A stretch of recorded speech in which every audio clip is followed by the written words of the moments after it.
Hello and welcome to Turtle Tracks Podcast. I'm your host, Brian Van Hooker, and we're here today with the one and only Rob Paulsen. Hey, pal, how you doing? Good, how are you? Dude, I'm breathing and I'm not in jail, but the day's not over yet. So far, so good. It's early yet. Plenty of time to screw it up here in the sewer.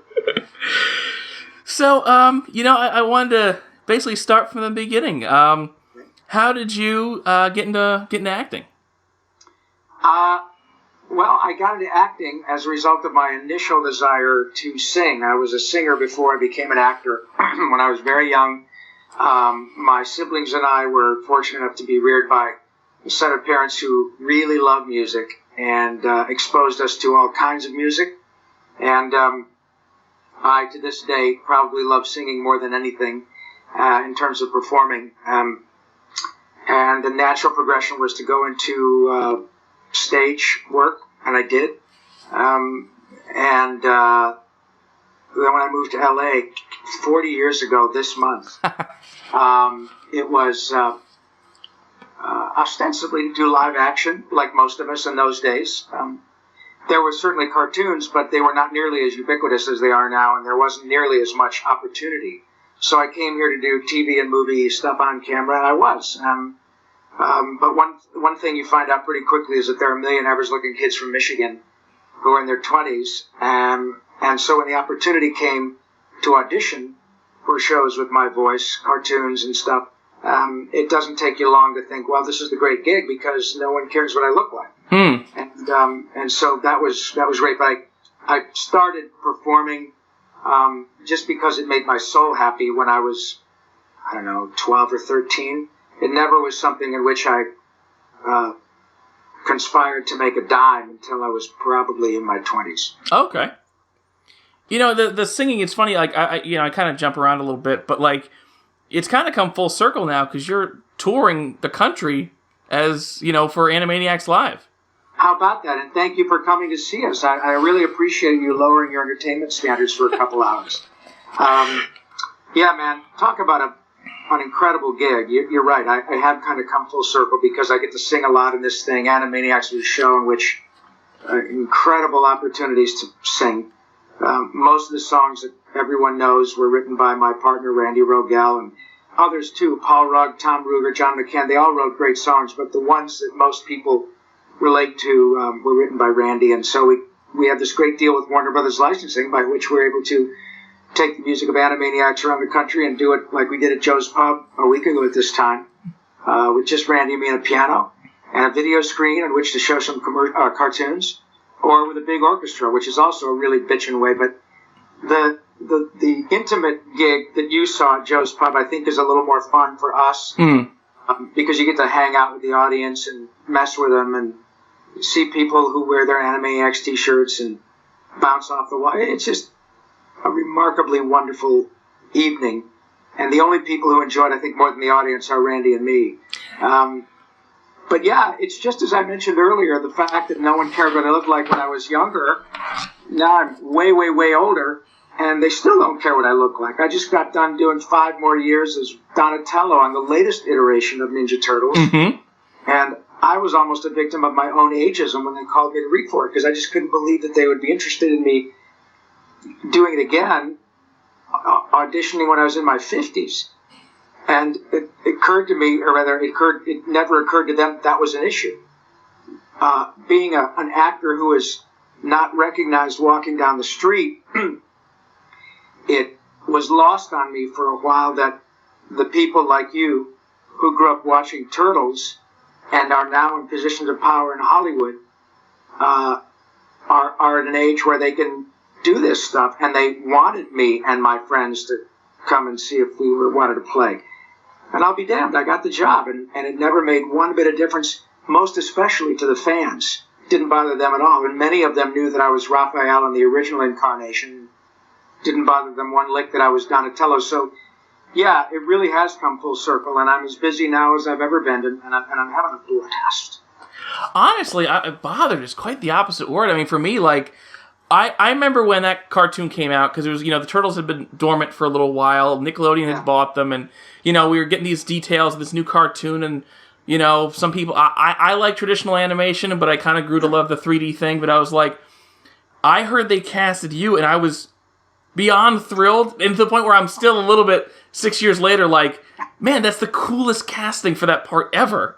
It was fantastic. That's very kind of you, and I have to say, in retrospect, I think they were smart in casting me for obvious reasons. I'm glad I got the job, but in terms of being objective, it turned out to be a smart move, because it was this really cool connection to the original show. Oh, yeah. For people your age. Mm-hmm. And so it turned out to be a really smart PR/marketing idea. The show was excellent. Oh, yeah. Ciro Nieli and Brandon Allman, Peter Hastings, oh my God. They utterly got the mythology and the ethos. And you could make the argument, in fact, Kevin Eastman has made the argument that there was probably not a more deeply understood incarnation of Ninja Turtles than the most recent one, because the people making it are you. Yeah. You know, they grew up totally understanding all the mythology, and they put that love and understanding into it, and it's freaking cool. So from a personal perspective, I was thrilled to get 5 years, but marketing wise and seeing how it played out, it was a smart move. I think you probably saw, I know you're in New York, but a couple of years ago, we aired an episode that was that Transdimensional Turtles, in which the four of us, Townsend, Barry, Cam, and myself, met the most recent Turtles, Seth, myself, Sean, and Greg. Yeah. And when it was like 2,000 or 3,000 people at New York Comic Con, and dude, when the lights came up, there were a lot of people with tears in their eyes. It was this remarkable, crazy connection to their childhood, and it was profound. It was pretty bitchin'. I mean, the amount of respect paid to the class, and it was built a lot. It wasn't just the classic cartoon, but the old comics, the movies. Yeah. I mean, they hired Robbie Rist to be Mondo Gecko and all these other cool casting choices. It was great. Great. Yeah. Yeah. So I mean, like, it was so much cool, like, building on the history. It was great. Yeah, they specifically used comic book references, old school Turtle references, new references. I think feature references. It was really, they're so smart. Yeah. And that was one of the overarching memories that I will have of that whole experience from the very beginning. I just remember thinking, holy shit, this is really smart. And everyone, without exception, who worked on the production side is a turtle freak. Yeah. And in the most wonderful sense of the phrase, man, and they put an incredible amount of love into it. It was a huge experience, a wonderful experience to be part of. Well, I gotta tell you, I mean, like, and for me, I mean, I became a parent 3 years ago, and like, it got the chance to like have this turtle mania everywhere, like, and I have a little girl, and I was thrilled to have like girl turtle shirts I could find in Target and things like that, like, and it was everywhere. I mean, that show, and I kind of waited a little too long to wean off of it, but it was far too violent for my 2-year-old. But I actually started showing her the classic cartoon more than that, because it's much less violent. And what's really interesting, and you're right, a lot of it was pretty intense, and that's not even a criticism. It's just the truth. No, yeah, it's just mature. Yeah, it was, and it appealed to a lot of folks your age, precisely for that reason, because the original comics. I mean, Raphael was an assassin. Oh yeah. The original comic book. But they were very smart to make April, played by the beautiful Mae Whitman. They were really smart to make April a contemporary and a peer with whom Donnie had this forbidden romance. Yeah. And then ultimately, Josh Peck, who played Casey, and Donnie and April all had this love triangle. And it really drew a lot of girls into the mix. And that is not to say that girls can't dig action adventure, but there was, to be sure, a romantic aspect of the show that appealed to a younger female audience, so much so that they would refer to April and Donnie and their romance as Apritello. You know, they would couch it in the parlance of the day. Yeah. Like Brangelina. Yeah. You know, that type of thing. And that was very smart. I don't know that it was a marketing decision. I think it was a story decision to include April as a peer. Yeah. And it turned out to be this really wonderful, lovely, romantic aspect that was this sort of contrapuntal aspect to the action and adventure. It was really smart. And there are a lot of people and a lot of art online, a lot of, DeviantArt.com, where they do Apritello and Donnie and April and the romantic stuff. It's fantastic. It's great. Yeah. And, I mean, April wasn't the damsel in distress. She was... No, she was badass. Yeah. They did a really good job of, like, having that positive... Because my daughter's crazy about April, so, like... Oh, yeah. And it was... And Mae Whitman, who in real life is badass, man. She's not only a wonderful actress, but she's a tough chick. And they like that aspect of it. It was about girl power. And I love that you can show aspects of a girl that enable her to be her own tough, defensible self, but also have the ability to be what's the word I'm looking for? To be vulnerable and romantic and available to that aspect of her personality. That's really important. Well, they were really, I mean, like, that's the thing I liked about the show. And I mean, like, it's, it's too violent for a 2-year-old, but it is, like, it's a really well thought out, like, smart show. And everybody had these, like, really deep, multifaceted characters. Now, I'm a Donnie guy. I've been a Donnie guy my whole life. But cool. That Michelangelo, if I had grown up with this cartoon, that Michelangelo is so funny. Like, I may have ended up being a Mikey guy. Well, and I understand why. Greg Sykes is just... he's just a fine young man. He's a good man. And I don't know that there's ever been a more beautifully, specifically, perfectly cast role in any cartoon than Greg Sykes. He is that guy. And, I mean, he has this incredible joie de vivre. He's got this California laid-back surfer, Venice Beach holistic vibe. And he's not just a party guy. He's a very deep individual, but his countenance is exactly like Michelangelo. And I would think if you talk to Ciro, there was never a doubt, because he knows Greg. Okay. And there was never a doubt that Greg was going to be Mikey. And he's the best, he's the best actor choice, no-brainer role for all of us, without question. Look, we're good at our jobs. I'm good at my job. Sean, Seth, and Jason was Leo for a while at the beginning. We're all good. But Mikey is the most organic choice and just killed it from day one.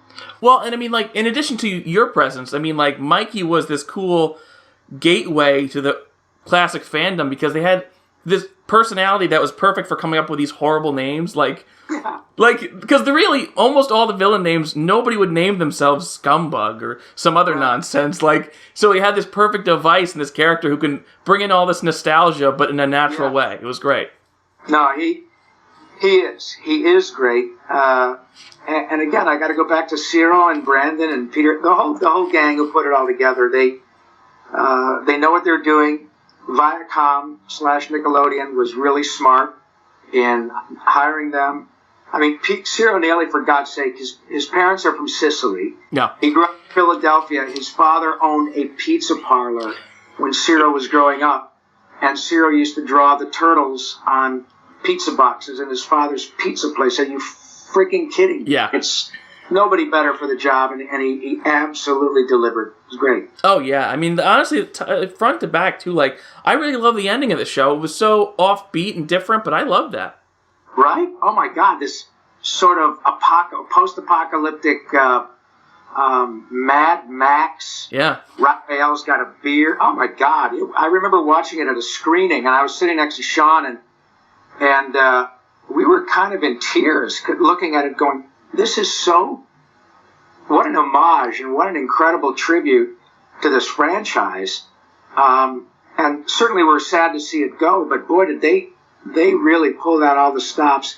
And most importantly, they didn't condescend to the audience. They they knew that the audience would not only get it, but they were trusting Ciro and his pals to come up with a way to finish it off in a really big fashion. What I like too is though it's this crazy post-apocalyptic thing. We don't really know what's going on. Donnie's a robot now, but at its core, all the story is the four brothers finding each other. Totally, and that I'm so glad you brought that up, because it really is that simple and that beautiful. It's the story has always been about that, whether it's a little wacky or whether it's more about selling action figures, whatever. Look, I'm a capitalist, and it's I've been rich and I've been poor, and rich is way better. But if you have a circumstance in which you have a deeply loved franchise like Turtles, and you have a version that ticks all the boxes. It makes people laugh. It makes them cry. It doesn't condescend. Mm-mm. It brings a new audience in. It sells product. It makes people want to buy the product. It doesn't compromise itself just to sell product. In fact, our latest iteration of the show got better. It was better and better. Oh, yeah. It didn't go the other way, going, all right, well, we're going to fulfill the contract and introduce more characters to sell more action figures. Every review we get from IGN or wherever, every review was pretty much 4 or 5 stars. And I think at the end, if you compile all reviews that were done about that version of the show, it was probably in the 80-85% thumbs up bracket. And it sold a lot of product. That isn't always the case. It's usually one or the other. And so, it was about the brothers finding each other. And it still is about that. So, I honestly, I really don't know how much better it could have been, Yeah, and people, I think, people are like, oh no, it's ending. And I was, it's weird. Like, I was sad it was ending, but I look forward to my favorite shows ending, especially when it's on their terms, so that way it doesn't get old. Like, very few cartoons get past 3 years, even successful ones. Right. Yeah. And there was, I'm pretty sure, I don't know 100%, but I'm pretty sure it was about, we're going to do 5 seasons. That's it. Oh. Because the goal was to go out on top. The goal was to leave the audience wanting more. I'm an audience member, and from a practical aspect, I didn't want it to end. It's a job. It was a great job, a fun job. These are hard to come by. I've been doing this a long time, and the gig is a blast. Getting the gig is the hard part. Yeah. So I didn't want it to end in that respect. But as an audience member, I completely understand. That's why Mary Tyler Moore ended. Mm-hmm. That's why MASH wanted to go out before it started cannibalizing itself story-wise. And I get why people do that. It is very unusual, Brian, when you have a circumstance in which the creators and people in control have A, the ability, and B, the smarts to say, all right, it might cost us a few bucks in action figures, but it's time to stop now. Yeah. And it's time for another one. We know people are going to be pissed off. We know people are going to say, oh my God, no, I hate the new one. It looks terrible. That always happens. Yeah. And that's fine. And with the new one that's coming out, which is back to the 2D version, it's really simple. If people like it, they'll do more. If they don't, and they turn off the channel, and the action figures tank, and the audience doesn't relate to it, it's bye-bye. And it's that simple. And the people in Hollywood who chose to shut down the last one at the height of its success, I think did the right thing. And that's something that a lot of folks in Hollywood don't do. Yeah. They'll beat it to death to squeeze every nickel out of it. And to their credit, Nickelodeon's credit, they did not do that. And I'm really proud of that. Yeah, and I mean, it's a great show. And with Rise, I know we've got, you've seen some, backlash from the fans. And I'm like, I don't know if it'll be... We haven't seen enough to know how it'll be. But I mean, Right. And I mean, people are saying, oh, it's too different. And if you look at the original cartoon, the 1988 one, how far of a departure was that from what Eastman and Laird did?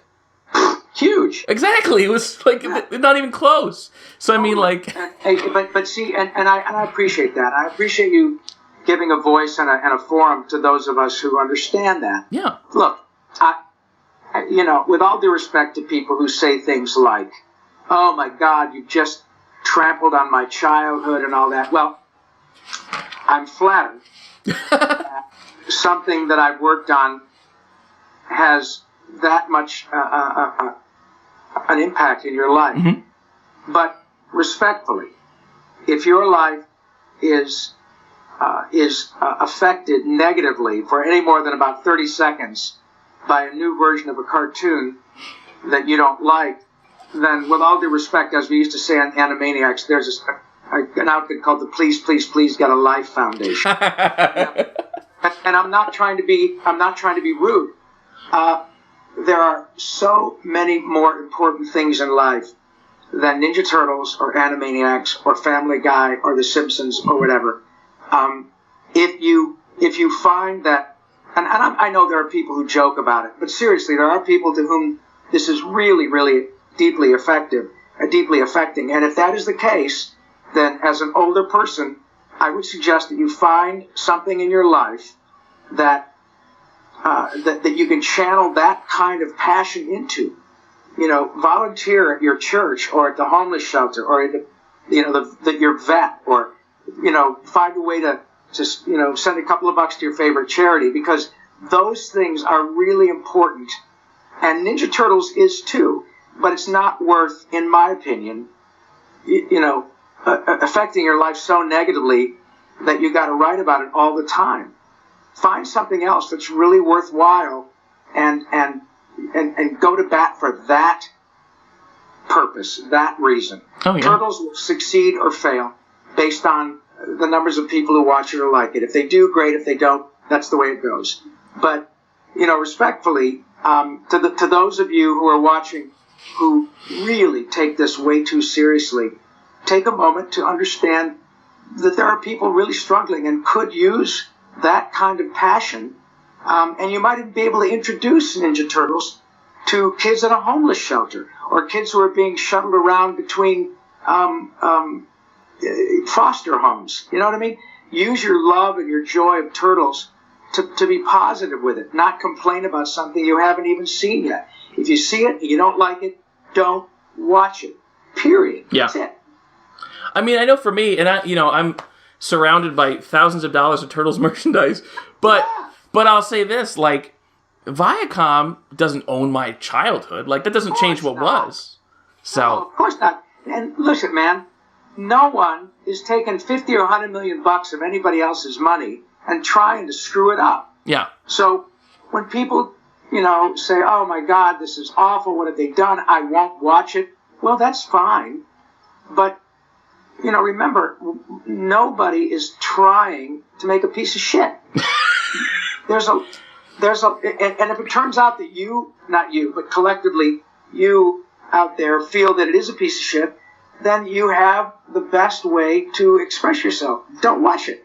You can certainly complain online and all of that, but I can guarantee you that Paramount, Viacom, Disney, Warner Brothers, whomever, is not going to, hi Sandra, they're not going to stop making the show after investing a lot of time and money into it because a number of you, having not even seen more than a few frames of it, yeah, have determined you don't like it. Fine. I'm really sorry, but they're not going to stop because a handful of you are freaked out. It's the same things with this reboot of Animaniacs and Pinky and the Brain that's coming from Hulu. I don't know if myself or the other actors will be involved, but it's being produced by Steven Spielberg. Yeah. Don't bet against him. Now, there are going to be people who say, well, if it doesn't have the original creators and the original voice actors, I'm not going to watch it. Well, when the original show was coming along after Tiny Toon Adventures, I remember clearly the people who said, well, if you're not doing more Tiny Toon Adventures, I'm not going to watch whatever this new Animaniacs thing is. Can't win. So, if when it comes out on Hulu, I'm not in it, Maurice isn't in it, or we are, or whatever permutation is, they will do more or not clearly based on who watches it. Period. End of story. In terms of numbers, that's it. But they're not gonna stop because the audience says, if Rob's not in it, I'm not watching it. I appreciate that. Yeah. But that's not how Hollywood works, folks. And so I say give it a shot. There have been virtually every iteration of Turtles has been successful to some extent. I can argue that the original one and the one that just ended have probably been the most successful. Absolutely. But in terms of fan love, merchandising, et cetera, et cetera. But they've invested a lot of time and money in this new one that's coming for the fall of this year. And they're not going to shut it down because a lot of you have said, I don't like the animation. Great. As you know, as I forgot who said it, but there's no such thing as bad publicity. If it comes out and it goes for a season and it tanks by and large, they won't do another one. That's it. I think the downside, though, is like, you know, the new Michael Bay pictures that came out recently, I try to find merit in everything, so I'll always try to grasp onto something I like. Even that terrible Next Mutation show, I liked something in it, you know. Sure. But if this show fails, like the Turtles, like they're not making. My point is with the Michael Bay movies, they're not making more Turtles movies anytime soon because those movies weren't successful, and the Turtles are blamed, not the creators. So if this cartoon fails, it's not going to be like, oh well, we should have done it differently. It's going to be like, oh well, people need a break from the Turtles. We'll see them again in 5 years. Well, that may well be, and I don't know. I can tell you that everything that Nickelodeon has done so far vis-a-vis Turtles has been successful. Mm-hmm. We did our show. There were a couple of little kid. Half-Shell Heroes. Yes. My daughter's room is covered with them. Yeah. Those were hugely successful. Yeah, they're great. They were geared for a young audience. Yeah. Doc McStuffins audience. They were huge. Yeah. So whether my suspicion is this new version will probably be really successful too, because the Turtles is one of those franchises that it's like McDonald's. Yeah. Kids grow up and they just love McDonald's. Even if you keep your kids away from it, somehow I want that. Yeah. And Turtles is like that. So now the Michael Bay movies, you know, I remember having a discussion at one of my convention appearances in which some young man in the audience said, you know, to ask people, sure, what is your opinion about this abomination that's about to come out from Michael Bay? And a lot of the audience applauded. And there was a trailer that had come out. Uh-huh.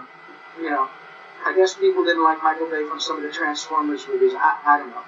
But the guy asked this question. I said, well, I don't really know how to answer that. You've decided it's an abomination. This is before the first Michael Bay TMNT movie came out. I said, you determined it's an abomination. Clearly there are people here who agree with you. All I can tell you is that the last time I checked before I came out to this convention, in the last 4 days, the trailer has gotten 37 million views.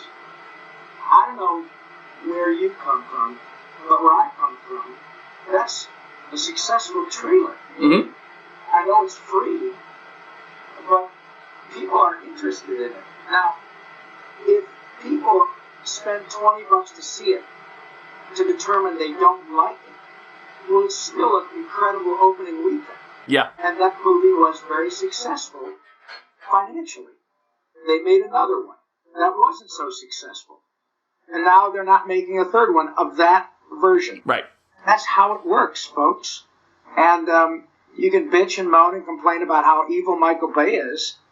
But like I said earlier, nobody's going to give $100 million to somebody who doesn't make them money with it. Oh, yeah. And by and large, Michael Bay's movies are financially successful. Yeah. It is show business. You can bitch and moan all day about how much you don't like Michael Bay and his sensibilities about Transformers or Turtles or Humpty Dumpty.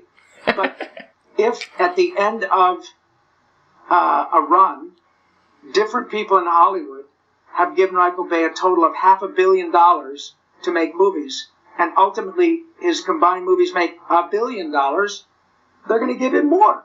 Oh, yeah. It's real simple. If you really don't like what he's selling, don't watch it. I will say, and they're not my favorite things, but he did nail Bebop and Rocksteady in the second movie. But yeah. So I'm curious, on Rise to TMNT, how do you like directing? Because it's new to you, right? God, I love it. Thank you for asking. I never thought I would enjoy it so much, and I don't know why I thought that. I think it's because I've been a hired gun for so long on the other side of the glass that I just assumed that was the domain of people like Andrea Romano and Gordon Hunt and Sam Riegel and Chris Zimmerman and Jenny McSwain and Sue Blue, and I just figured that was kind of not my area of expertise. And when Gene Basileros, head of casting at Nickelodeon a year ago, said, would you be interested in directing the new version, I didn't even hesitate. I think just because it was, A, very flattering that they would offer, but B, it was a real new something brand new for me, and I'm always looking to get better in every facet. I'm a better actor now than I was 5 years ago. I want to improve the whole Rob experience. I want to always learn.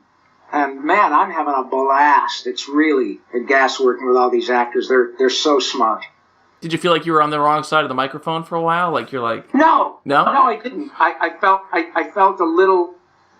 It wasn't uncomfortable. I just felt like I was out of my element. And I had to work at it. And they were very patient with me. Ant Ward and Andy Suriano, the new executive producers, are so patient and so nice, and they've given me a whole lot of room. And I was out of my element. That was it. But I wanted to learn, and I have. And I think the actors, Ben Schwartz and Omar Miller and Brandon Michael Smith and Josh. Oh my gosh, I lost my train of thought. Josh Brenner and Kat Graham and Eric Bauza, who play all the leads, are very patient with me, and they've given me their trust. I think that they look and they say, well, if nothing else, we know everything this guy's ever worked on, and so he clearly knows what he's doing in terms of being a voice actor. So they're very generous with their trust in me, and I'm grateful, and I'm having a ball. Very cool. So I have a few more questions about, especially the newer Ciro Nelli's cartoon. When you were developing Donnie, like, how did you go about that? Having played a turtle before, like, what was the, for lack of a better, important sounding word, what was the process like?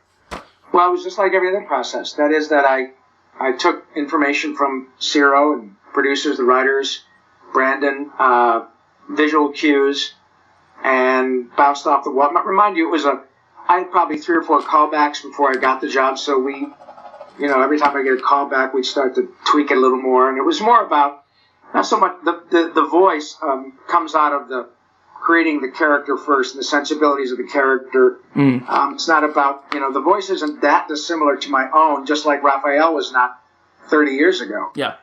My job was to create a multidimensional, organic character, and in which the voice fit seamlessly with the animation, and it was a believable critter. That's how I did my job. But the same thing with Carl Wieser or Pinky or Yakko or Arthur from The Tick or Throttle from Biker Mice or Mark Chang from Fairly Odd Parents or Max from Mighty Max, or the Mask from that.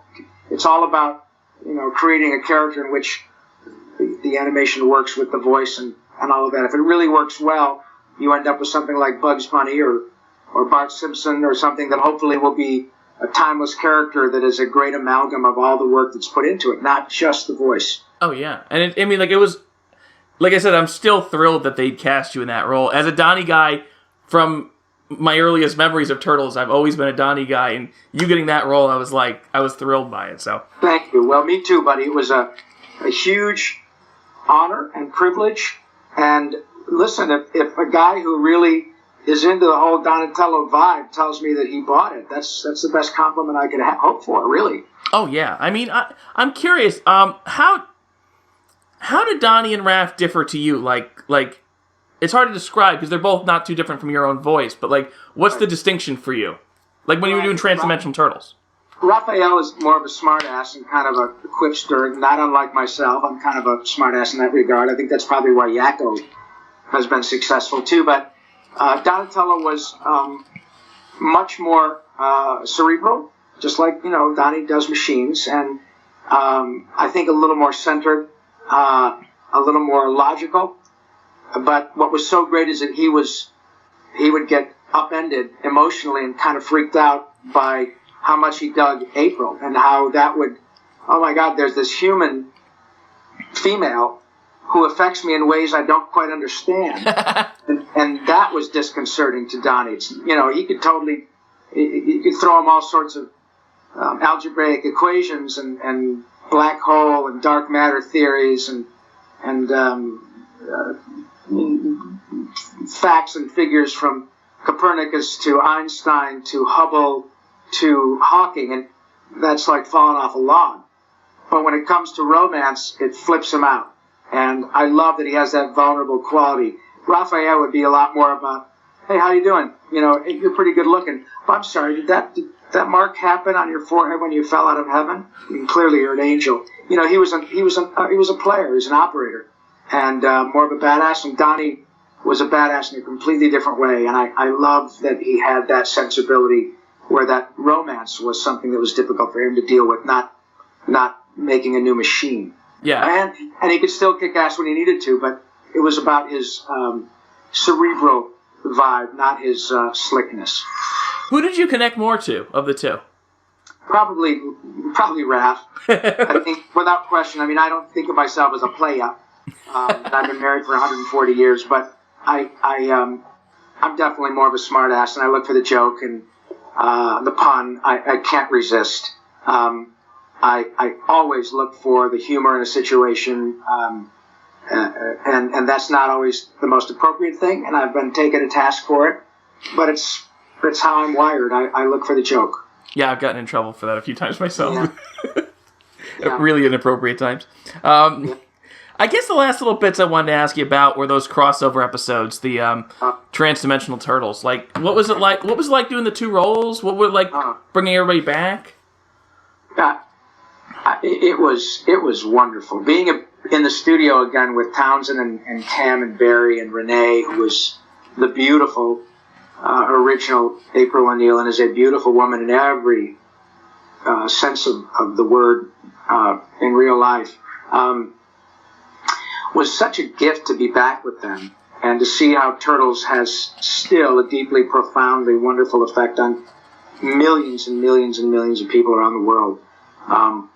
We never thought that we'd get that opportunity, but I, in particular, to be able to talk, to act with myself in two iconic roles. I mean, for an actor, I don't know how much better it could have gotten. It's kind of like Mel Blanc, and I'm not comparing myself to Mel, but in terms of the breadth of his career, it's kind of like Mel Blanc having Bugs Bunny come back to do, if he'd still been alive, to do Space Jam. And he was not alive, but I got to do a character early enough in my career that maintained its iconic status so much so that I got to do it again in the final act of my career, and I was still able to do it. It wasn't like they threw me a bone and said, well, Rob's almost dead, but let's see if you can pull it off. I can totally do it, and that's just an incredible gift, Brian. I mean, even if I were to die, it would be inconvenient for you because we're doing it right now. Right, wait 10 minutes. Even if I were to punch my ticket at this moment, I mean, what a career. Two Turtles, both of which have been successful. Yakko, Pinky, Carl. I'm really remarkably fortunate, and moreover, I know that. I don't even know how to quantify what a gift it was to do that version of Turtles, except to say that when the lights came up on that audience at New York Comic Con, we knew we'd killed it because there were a lot of 30-year-old guys, particularly, who were pretty misty because it was like, holy shit, I've had this incredible turtle experience, and I remember what it was like to be part of it as a kid, and now I'm sitting here with my own children experiencing it again. That's a pretty cool thing to be part of, you know? I guess one other thing I want to ask you about that was, like, when you kind of did Raph for the first time in so many years, like, did you have to, like, watch an old episode or something, or was it just like an old shoe right back into place? No, it was like an old shoe. It's not. It came back pretty quick. I mean, we rehearsed a bit, obviously, but it wasn't like I had to re-immerse my. I mean, look, I'm good at my job, but it's not that mystical. It's a lot of it is about thinking on your feet. I've been doing it a long time. I can call up these things pretty quickly and get in the middle of them. But no, it wasn't this really deep mystical thought process. It was primarily, it's all about the script. The script and the story and the way they presented it was so smart. Oh, yeah. And it was done, again, as a result, it was a labor of love by Ciro and Brandon. They just put everything into it. It wasn't about, I mean, they're going to get paid one way or the other. And they don't get more for making it better. They want to make it better because they're fans, too, and it's their legacy. Well, I mean, the first Trans-Dimensional Turtles was great, but honestly, like, the one where they did with Bebop and Rocksteady, too, like, took that and then next leveled it, too. That was fantastic. Wasn't that great? And Barry and Cam got to be Bebop and Rocksteady again. Yeah. And it was freaking ridiculous. Yeah. To watch it was mind-blowing, to be in there in that little intimate studio with, 8 people. It was just crazy to watch, yeah. Very cool. Yeah, I mean, like, that was the biggest treat to the fans you could ever give, and it was done more than once. It was done technically 3 times. It was fantastic. Right. It was because the people making it are the fans. They are you guys. And as I said, they get their check whether they're good or bad. Ultimately they're good, and they want to leave their mark on what is the most important franchise to them in their lives. It's a big deal. I gotta say, I just have a couple of little questions left. I'm curious, and this is, going back a little bit, the old cartoon, the final season or so doesn't feature you. Do you remember why that was, or why you left? It was, as they say, due to, it wasn't really artistic differences at the time. Look, I'm a voice actor. I'm not Brad Pitt. Nobody cares. I don't have script approval. It was a kind of unfortunate set of circumstances that resulted in me saying, okay, well, then I can't do this. I'm not going to go into the particular details because I don't need to cast aspersions on anyone. It was uncomfortable and inconvenient, and I really didn't feel like I had a choice. I didn't expect the show to stop without me. It was not because I wanted more money. It was not. It was a circumstance that turned out to be kind of unfortunate, and I didn't feel I had a choice but to say, okay, then I just can't do it. There was obviously an actor or two who stepped right in, and it's up to the fans to decide if those episodes were up to par with the originals. That's not my call. They're not, but that's precisely. It didn't end anybody's life. It wasn't the end of the world. Life goes on. So if you can take that cue, you folks who were kind of discussing earlier, even if it ends up being an episode that is not so great or determined by the fandom that these episodes don't, pull the same weight that the others do, life still goes on. And ultimately, I guess I had the last laugh because I got to do it again. I was going to say, you probably at the time didn't think, well, I'm going to be there's going to be a lot more turtles in my future. Never. And I didn't think my future was over. My God, if my whole life as an actor was predicated on whether or not I finished out every episode of Ninja Turtles at 3 or 4 years old, then I was in the wrong freaking business. This is a marathon. This is not a sprint. I had already moved on to other shows, and I'm not going to be, I may be judged by whether, in terms of my career, people may judge me when I'm dead and gone in terms of my relevance by the success of Ninja Turtles, and that's up to them. That's not my job. My job is to get the next job and be really, really, really good at it so that I leave another legacy. I'm not limited by my participation in Turtles. I'm grateful, and I'm happy and thrilled to have been associated with Ninja Turtles once, let alone twice, and now 3 times. I have hit the lottery, and I know it. But I am not about limiting my career just to Ninja Turtles. So, it was an unfortunate circumstance, but those things happen, and everybody moves on, and everybody's fine. Well, I mean, like, and you know, your impact as Raphael too. It's like it only ended up being a handful of episodes, and I got to say this because I have a lot of turtle junk that you can see on the Skype cam behind you. That's cool. And one of my most prized things is original animation cell signed by Rob Paulsen from the original cartoon, which is one of my prized possessions. That's probably worth about $11 on eBay. So good for you. It's not worth anything. So much of this stuff is not worth anything. If you're like, oh, you should sell it. Like, yeah, I probably wouldn't get back a third of anything I spent on it. No. Listen, and you have it for the best reason. It's the same things that when I get something autographed and collected, it's because it really is important to me. I know that there are people who really know what is worth stuff, and that's fine. I like I said, I'm a capitalist, man. I dig that. I just don't know how that works. That's not my Jones. My Jones is performing and making people happy. And if I sign something and that brings them greater joy, fine. And if they decide they want to sell it and that brings them joy, fine. It's yours, man. You do whatever you want with it. Well, I remember being at New York Comic Con last year, and like there was lines out the door. I mean, your line was super long anyway, but like there was lines out the door because this is like Last Jedi, so Mark Hamill's there, and everybody's like in the Luke Skywalker line, and I'm like, I mean, I'm a huge Mark Hamill fan, but I'm like, no, I just need this one. I need my animation cell sign. Well, that's very kind. And I'm not an autograph guy. I'm really not. Like no, and Mark is a total. He's way into all that stuff. He's a collector. He's got comic books and lunch boxes and video. I mean, everything. If you go to his house, it really is just like a museum of pop culture. He's way into it. Oh, cool. He's a total fan. Yeah. So honestly, Rob, that kind of wraps things up.